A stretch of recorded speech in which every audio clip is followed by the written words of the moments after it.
Ethan Miller was born on a sprawling farm in rural Iowa, a place where the horizon stretched endlessly and the wind carried the faint scent of corn and earth. Life on the farm was simple but demanding. Each morning before the sun rose, Ethan would rise, pull on his worn work boots, and help his father, James, with chores. The rhythm of farm life shaped Ethan's early years, feeding chickens, milking cows, repairing broken fences, and hauling feed from one barn to another. It was honest, grueling work, and while he loved the quiet mornings and the satisfaction of a job well done, he also dreamed of a life beyond these fields. School was a short drive away, a tiny building that served the scattered rural community. Ethan excelled in science and math, and he loved the way numbers and formulas could solve real problems. He was curious, always tinkering with gadgets and machines he found around the farm.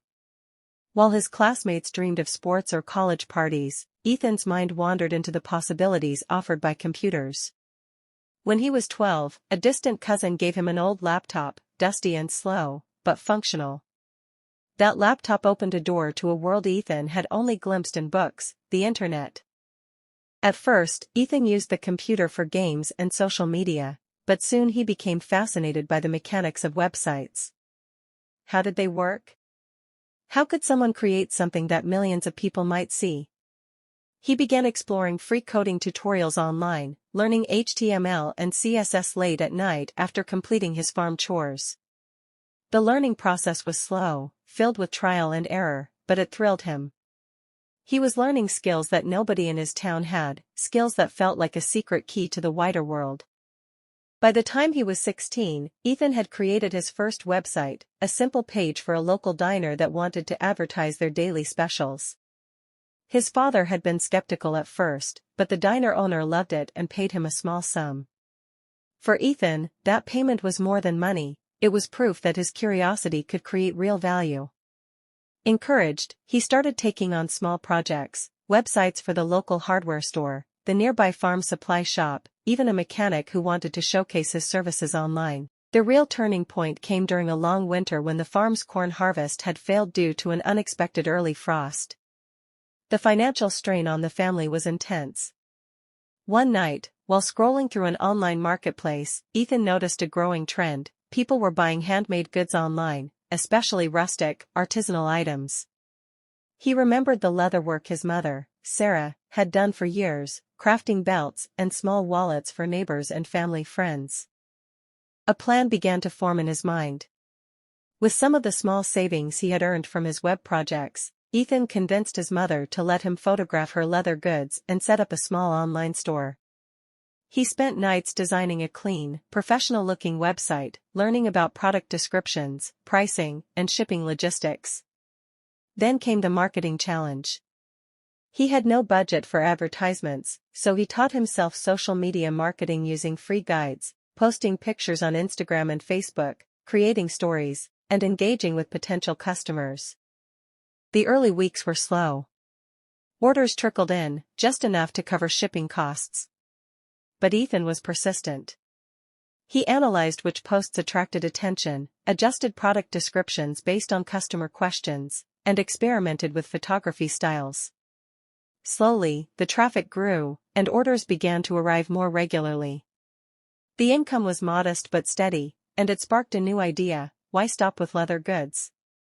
There were countless rural artisans whose products had no online presence. Ethan realized that he could help them reach a wider market. College was an option, but Ethan chose a different path. He wanted to focus entirely on his growing ventures.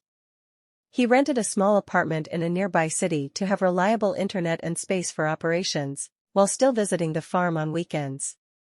Running the business was exhausting. Orders came in at odd hours, suppliers delayed shipments, and customers sometimes complained about things outside his control. Ethan had to learn patience, problem-solving, and how to communicate professionally. Each challenge taught him a lesson about running a real business in the digital age. Over the next few years, Ethan expanded further. He developed a small digital marketing agency to help rural businesses not only sell online but also optimize their presence, attract more customers, and compete in a crowded marketplace. He hired a few employees, college students and friends from his town, creating jobs in a community where opportunities were scarce. His income grew steadily, allowing him to invest in property, equipment, and even some stock in tech companies. The boy who had once fixed fences for a living was now navigating spreadsheets, digital campaigns, and global logistics. Despite his success, Ethan never forgot the farm. He continued to wake up early, sometimes helping with harvests or repairs, and always visited his family. The lessons of hard work, responsibility, and resilience he had learned as a boy guided him in making business decisions. He remained humble, knowing that luck, timing, and relentless effort had combined to create opportunities he might never have imagined as a child. Years later, Ethan's journey had transformed him.